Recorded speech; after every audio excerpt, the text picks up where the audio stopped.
We've got to move on. We've got to create something that's much more sustainable. We've got to create something that's actually of some benefit to the wildlife.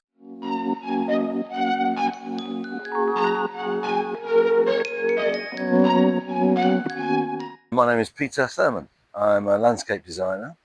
I'm a lecturer and I'm an environmental consultant, particularly regarding trees. I trained at Kew Gardens many years ago, and I became a lecturer and external examiner there. But most of my work has been over those years as a garden designer, landscape designer, designing gardens in many other countries as well, including in Japan. And that's probably my main interest, is landscape design.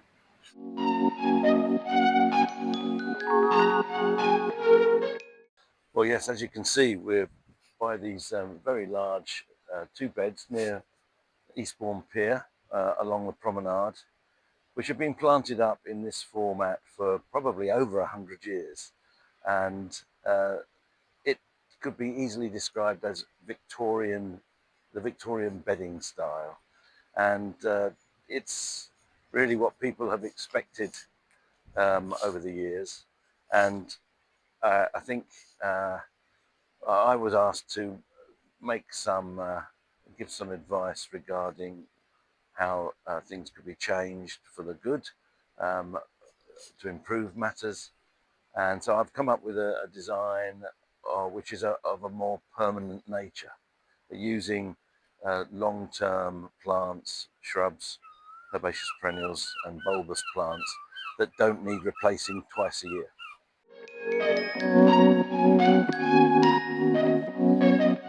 The existing style is intensive. It's plants that are replaced twice a year, and they're not hardy plants. Some of them are tender, some of them are short-lived, called annuals. The planting that I've devised will be using, as I said, shrubs, herbaceous perennials and bulbs, which will require some care, but certainly not as intensive as the present system. The other thing is it's not so formal. It's a much more naturalistic planting, using plants that are beneficial to wildlife. And I've based the design on a pattern of waves, which we can see down on the beach. And there's also actually some groins incorporated to be a bit of a homage to the groins that are used along the beach. But the idea is that there's something of interest throughout the year, and that the intensive care required is greatly reduced.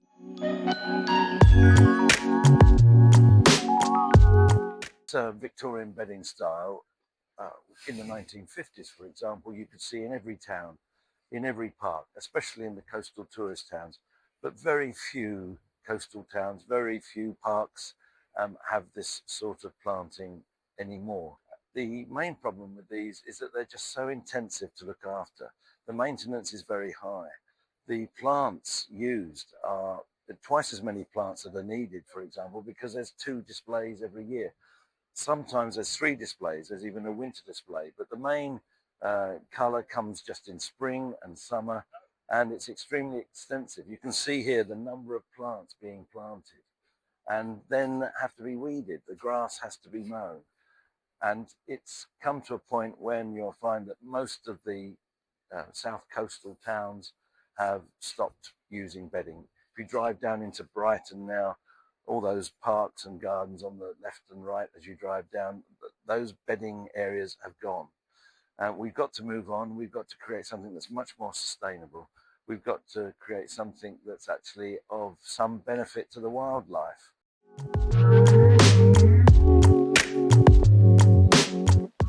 We've got this mixture, as I say, of shrubs, small dwarf shrubs, most of them evergreen, and then herbaceous perennials, including one ornamental grass, which is repeated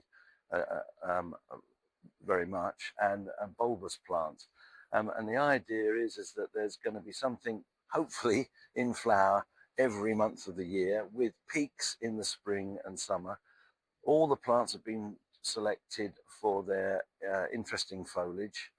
and a lot of them are, as I say, evergreen or semi-evergreen. And I hope what I've done is that I've created some colour for everyone throughout the year, as I say, especially with peaks for the tourist season.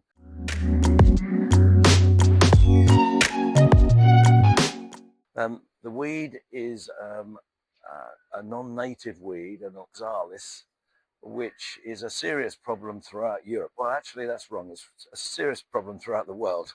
It seems to have spread everywhere, originally planted as an ornamental. And these beds are riddled with it, and it is a very, very tenacious plant. It not only spreads by its roots, but it produces small bulblets um, in amongst the roots, on the roots, and even if you break off a small bit of root and a bulblet, then that will increase and expand. And the council have been trying to get rid of this weed for many, many years, and it's very difficult.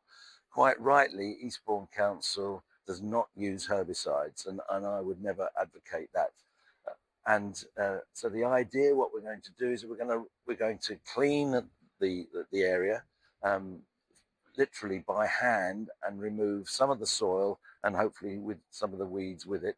But then we're going to raise the soil level, and use a biodegradable mulch, which will last for a number of years, so that we sort of black out the roots of the weed. That'll be followed by monitoring, and of course these borders will be needing some weeding through the year, much less. And if we see any of those critters, we will get rid of those as well.